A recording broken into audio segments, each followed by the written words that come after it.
Hello everyone. So we are discussing the problem examples of the chapter Equilibrium, and today we will discuss problem example number 7.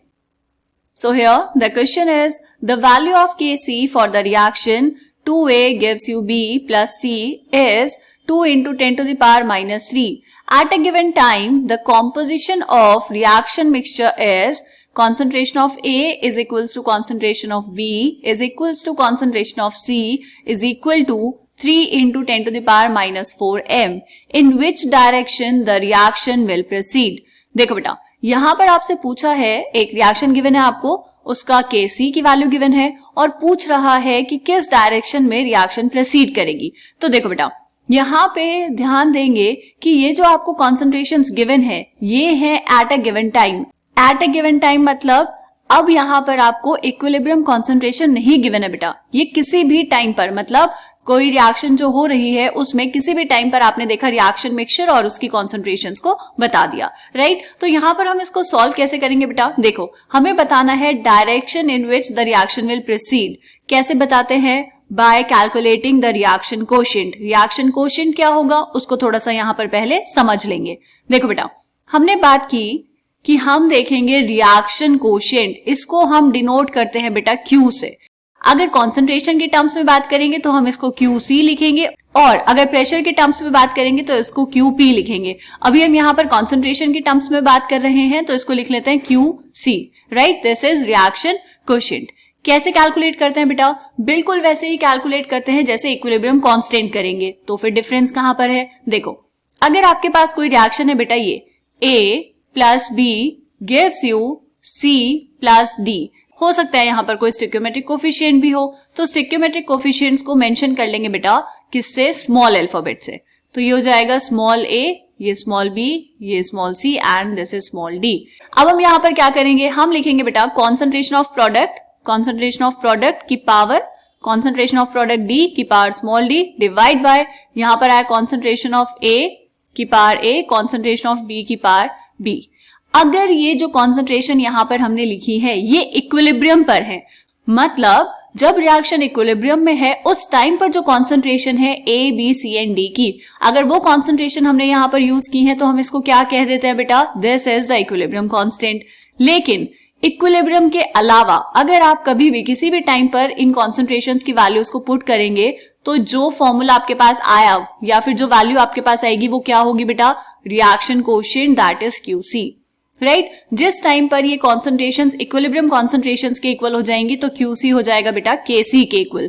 तो क्या हम यहां पर लिख सकते हैं व्हेन या if QC is equals to KC, then we can say that the reaction is at equilibrium. जब QC की वैल्यू KC के इक्वल हो जाएगी तो हम कहेंगे रिएक्शन इक्विलिब्रियम पर है. क्यों? क्योंकि Kc जब आपने कैलकुलेट किया तो इक्विलिब्रियम कॉन्सेंट्रेशन लिखी और QC पर भी सेम कॉन्सेंट्रेशंस हैं, तो इसका मतलब रिएक्शन आपकी कहाँ है बेटा? इक्विलिब्रियम में है, राइट. अगर QC की वैल्यू KC से ज्यादा आ जाए बेटा, QC की वैल्यू KC से ज्यादा आ गई तो क्या हुआ?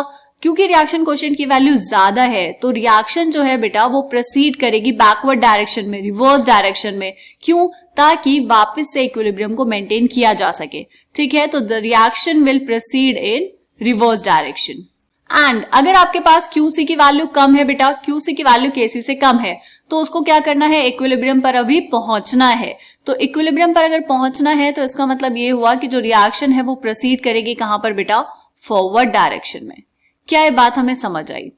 अब यहाँ पर इसी को आपके एनसीईआरटी में समझाया है by using a figure.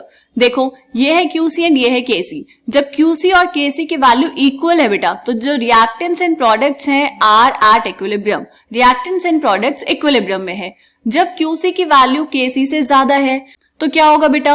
Reaction को इक्विलिब्रियम में आने के लिए QC की वैल्यू को कम होना पड़ेगा. तो इसका मतलब जो रिएक्शन है वो बैकवर्ड डायरेक्शन में जाएगी. एंड जब QC की वैल्यू कम है, KC की वैल्यू ज्यादा है, तो जो रिएक्शन है वो फॉरवर्ड डायरेक्शन में जाएगी, राइट. तो यहाँ पर ये लिखा है if QC is less than KC net reaction goes from left to right. If QC is greater than KC net reaction goes from right to left. If QC is equals to KC no net reaction occurs. क्यों? क्योंकि अब reaction equilibrium में है, ठीक है. ये बेटा आपके क्वेश्चन का पार्ट नहीं है, हम बहुत आसानी से क्वेश्चन सॉल्व कर सकते थे, लेकिन जब हम बात कर रहे हैं रिएक्शन कोएफिशिएंट की तो आपके दिमाग में वो पिक्चर बिल्कुल क्लियर होनी चाहिए कि क्यूसी क्या होगा, रिएक्शन कोएफिशिएंट की वैल्यू कम होगी, ज्यादा होगी इक्विलिब्रियम कांस्टेंट से, तो रिएक्शन किस डायरेक्शन में प्रोसीड करेगी, राइट। तो ये हमने बात की बेटा यहाँ पर की कॉन्सेप्ट की। अब हम देख लेते हैं आपका क्वेश्चन में क्या दिया है। आपको दी है एक रिएक्शन है बेटा twice of A will give you B plus C. इस रिएक्शन के लिए आपको दी है के सी की value. So K C is equals to 2 into 10 to the power -3। Reaction mixture का कॉम्पोजिशन दिया है बेटा, उसको अभी देखेंगे। आपको पूछा है किस डायरेक्शन में रिएक्शन प्रोसीड करेगी, तो हम निकाल लेंगे बेटा क्यूसी। तो क्यूसी कितना हो जाएगा, बिल्कुल वैसे लिखना है जैसे केसी लिखेंगे। तो QC is equals to concentration of product, मतलब concentration of B into concentration of C divide by concentration of reactants, that is concentration of A की पावर 2।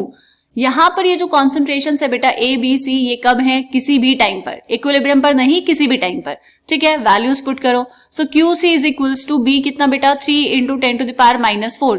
सबकी value 3 into 10 to the power -4 ही है, सबकी कॉन्सेंट्रेशन इक्वल है। नीचे कितना आएगा 3 इंटू 10 टू द पावर -4 का स्क्वायर।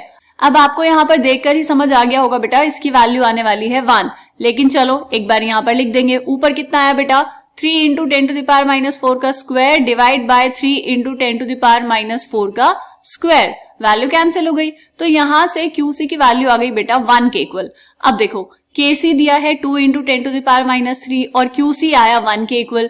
तो क्या हम यहाँ पर कह सकते हैं बेटा कि जो QC की वैल्यू आई है वो क्या है, ज्यादा है KC से। And if QC is greater than KC then the net reaction will proceed in reverse direction. तो रिएक्शन कहां जाएगी बेटा, रिएक्शन जाएगी रिवर्स डायरेक्शन में। ये अभी हमने यहां पर चेक किया कि QC की वैल्यू KC से ज्यादा है, तो रिएक्शन जाएगी बैकवर्ड डायरेक्शन में, मतलब रिवर्स डायरेक्शन में।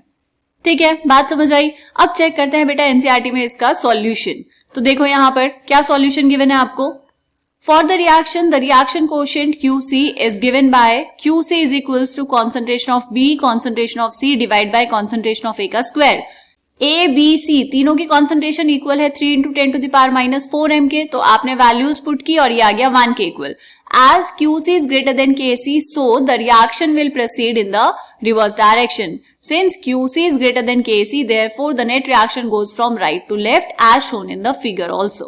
Done? तो यहाँ पर हमने जो लिखा बेटा if, इस if की जगह पर हम लिखेंगे बेटा as, क्योंकि अब हम क्वेश्चन का आंसर दे रहे हैं। ठीक है, ये आ गया आपका इस क्वेश्चन का आंसर। आपको पूछी थी डायरेक्शन, आपने बता दी रिवर्स डायरेक्शन। क्लियर? तो ये था बेटा प्रॉब्लम एग्जाम्पल नंबर 7। मिलते हैं नेक्स्ट क्वेश्चन में, तब तक के लिए बाय बाय।